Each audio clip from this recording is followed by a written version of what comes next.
We are now several months into the new Dawn of DC initiative. We've gotten through the first big event. We've got the second big event, Night Terrors, coming up. And there is some hope that maybe DC Comics have finally started righting the ship. And you're talking about that is lifetime comic book reader Curmudgeon, the man so cool they call the Breen. Eric Breen, how you doing? I'm good. I like to think of myself as Doc in about 20 years. You think Doc's going to mellow out to your level? Maybe. Hopefully he gets there. He's finally going to be a well-rounded individual. Now, Eric, I think they have made a mistake with Dawn of DC, not really explaining what it is or really defining what it is.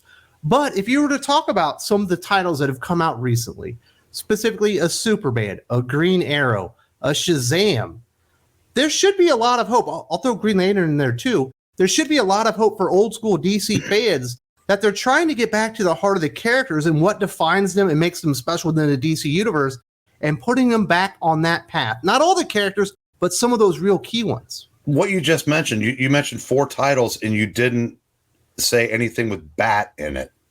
And I think that's important with what Dawn of DC is trying to do. I think we can both agree that they were getting far too reliant on bad titles. They were more than 50% of the output. And they were getting killed sales-wise because bat fatigue is a real thing. I think someone at DC figured out that if we're gonna have any shot at competing, we're gonna have to get people interested again in other characters. And I think they've done that, at least so far, with, as you said, the Green Lantern and the Green Arrow. I read some of the Shazam. It's not for me, but it was very entertaining, and I think that will do well. The Superman books, both of those are good reads again. And it's been a while since we've been able to say that. The Jeff Johns stuff, I don't know how connected that is with Dawn of DC, but those are enjoyable. And so there's actually some stuff at DC to actually look forward to the next issue. Yeah, it seems to be like 4 key writers, Jeff Johns, Mark Waid, Jeremy Adams, and Josh Williamson are doing the vast majority of the really good work, but they're doing multiple titles, it seems like right now. And I do believe Superman is the key. It's clear that David Zaslav and Warner Brothers Discovery are prioritizing Superman. We got the Superman Legacy movie coming up. I think they noticed that the sales of comic books weren't very good, and the character just wasn't in a good state. And I do appreciate them putting so much emphasis on Superman and rehabbing the character in the comic books and really getting some things right and putting some good writers on there. Dan Jurgens coming back is a welcome addition. I think Philip Kennedy Johnson was one of the few bright spots in Superman before Dawn of DC. Obviously, what he did with the War World Saga in Action Comics. Then, obviously, the mainstay title, the flagship with Josh Williamson kind of bringing Superman back to his roots. You can't have a really well-defined, well-functioning DC universe without a good Superman. So I think that was a really smart decision on their part. When Superman becomes an afterthought, or when it becomes a book that people actively don't read because of what's going on in it. I'm not saying, obviously the days of him being more popular than Batman, those are long gone.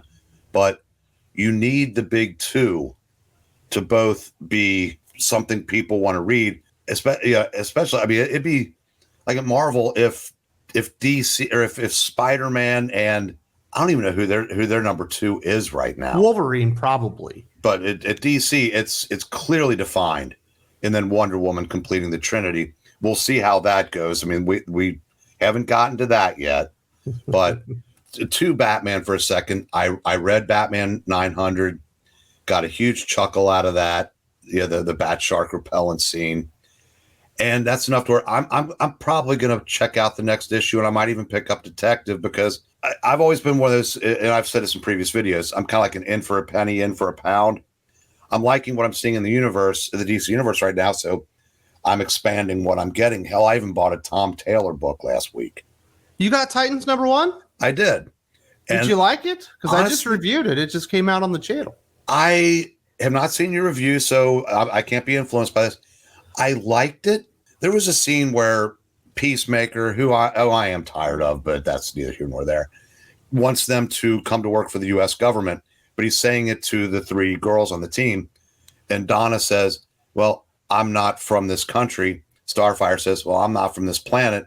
And Raven says, I'm not even from this dimension. First instinct is, okay, that's him doing his anti-American stuff. But then I thought, No, if Jeff Johns had written that, I'd be saying that's really cool because it fits.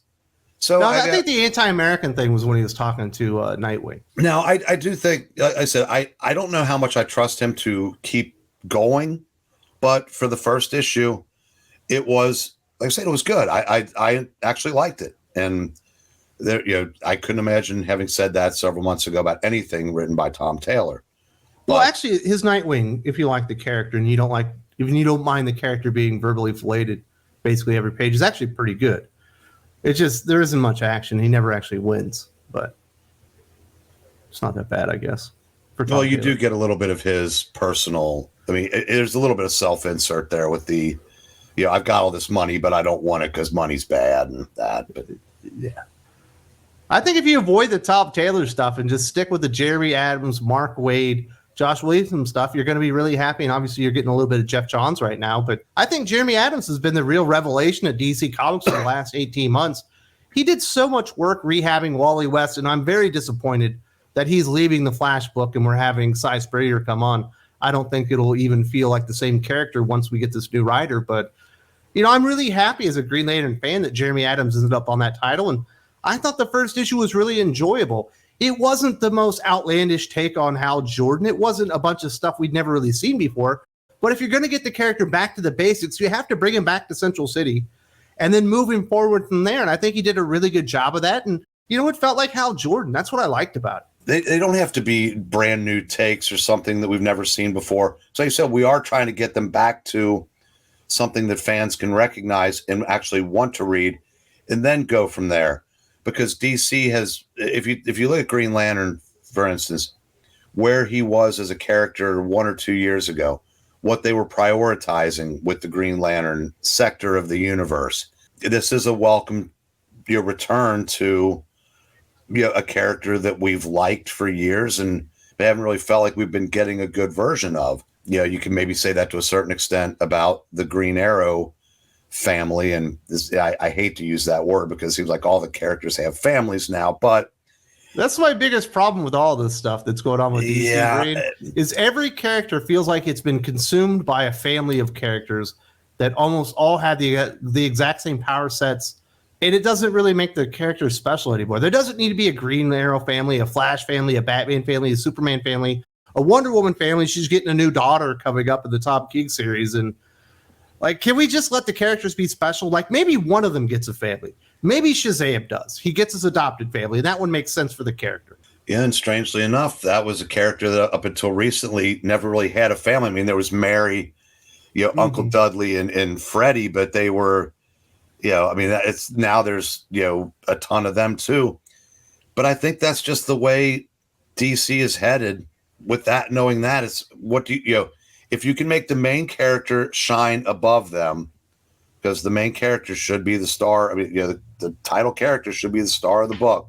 As long as they don't lose sight of that, hopefully the rest of it will work. The other complaint, we did talk about Superman, but I do have to put this one out there.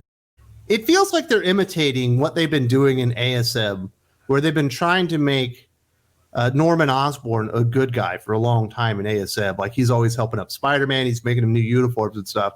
And now I'm supposed to accept that Superman's just going to trust Lex Luthor and he's a good guy now. Can we stop with this? Can we just let Lex Luthor be this egomaniacal narcissist that hates Superman just for the mere fact that he overshadows him and more people like him than him? One of the problems with that is you've got characters that have been around for almost a century now. What they're doing with Lex right now is nothing new. I mean, they dabble with that at the beginning of Rebirth. Absolutely. He had the green suit where he was the hero Metropolis. Now one way to look at it is Lex is such a narcissist that there may be ulterior motives for him appearing to be, benevolent towards Superman. Going head to head with him to try to defeat him has never worked. Maybe if I stand side by side with him, I can show that I'm the better of the two in a different way. Now because it's hard to find new ways to do things with characters that have been around forever. I'm okay with what they're doing right now. Just like, over in Marvel, same thing with Norman Osborn, because every version of Norman Osborn, the maniacal, Green Goblin, the Marvel version of Lex Luthor. Those have all been done and done to death. I don't mind him, because before he supposedly got, the chemicals in the head, he was a decent guy. That said, Peter Parker should never forgive him. He should never be able to get past that, but that's for another video. I'm okay with what they're doing with Lex for the time being. As long as it's a swerve, and in the end, he actually shows his true colors. I'd actually like it better if there wasn't, at least not now, to see if he can, like I said, to see if he can stand above him without all the massive power set that Superman has. Brain versus brawn. I mean, it's who wins. We shall see as far as Superman goes. There's a lot of interesting stuff here. I do think their strategy for events has been really poor. They kicked off Dawn of DC. It really has nothing to do with the new versions of these characters, the directions. This Lazarus Planet was just a Lazarus volcano making their power sets go weird. But it never really had anything to do with what Dawn of DC was. And now we're moving into Night Terrors with Josh Williamson, who obviously is the writer of Green Arrow, as well as Superman in a couple of other titles. So obviously he's a big, important writer at DC Comics now. And then Night Terrors is just going to be like a 2-month break, and all the ongoing titles for the most part are going to stop as the characters start having nightmares. And why are you breaking this momentum up? Why are you giving people a reason not to go to their comic book shop for 2 months and pick up the next issue of Superman or Green Lantern or Green Arrow? Well, there's a reason why DC is in the hole they're in. They have not been making the smartest decisions for the past several years. Now, Dawn of DC seems to be working, and I was watching AEW Rampage the other night, and I saw a commercial for Dawn of DC. That's true. I haven't seen a commercial promoting comic books since I think the beginning of Rebirth on the CW during one of their superhero shows. So to step outside of that to promote something, I think that's definitely a step in the right direction. But like you said, the Night Terrors thing, that could very easily derail every bit of momentum they get up to that point. 2 months later, they might be, having to start from scratch again. I don't know. Well, it's also the fact that they literally just did this during Dark Crisis, where they had all these one-shots, Worlds Without a Justice League, and you saw the main heroes that had been trapped in their own multiverses, and they were like their dream multiverses of when they're ruling the world and stuff like that. And it's like you literally just kind of told these stories. Obviously, this will be more of a horror take on it, but it never really works out for them. I just don't think they have enough writers capable of doing that. Oh, I definitely agree with you on that. And like I said, it's going to be interesting to see how they navigate their way through this, because I do think they've got a little momentum right now for the first time in several years. And you were mentioning those other events. I wasn't around for those because I was completely checked out of DC. That was very smart of you. Dawn of DC is kind of pulling me back in a little bit, but we'll see if we'll see what happens after 2 months of interruptions. We're also getting these like throwback golden age heroes. We're getting, I think Tim Sheridan is going to be on the Green Lantern book. I think Robert Venditti is going to do old school Sandman, and there's somebody else who's going to be doing Jake Garrick. Jeremy Adams. Jeremy Adams is doing Jake Garrick.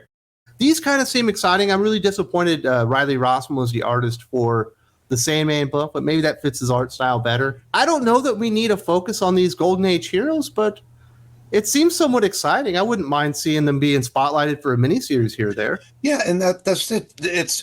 I'd rather see that than Batgirl, Batwing, Bat Butler. The Signal? Anything that they do to step out from the Bat shadow, I'm okay with. I don't like the fact that Tim Sheridan's writing the Alan Scott. That's a pass for me. I would love to read the Sandman, but I'm going to have to look through that and see if that art, I am not a fan of Riley Rossmo either, but the Jake Garrick book, I'm definitely in for that. You're 100% on board. So there's a few exciting things, and definitely when you look at what Marvel is producing versus what DC are producing, the top level DC books really do eclipse Marvel, and it's not even close. There's still a lot of stuff that's, bottom of the barrel. They shouldn't even be publishing this.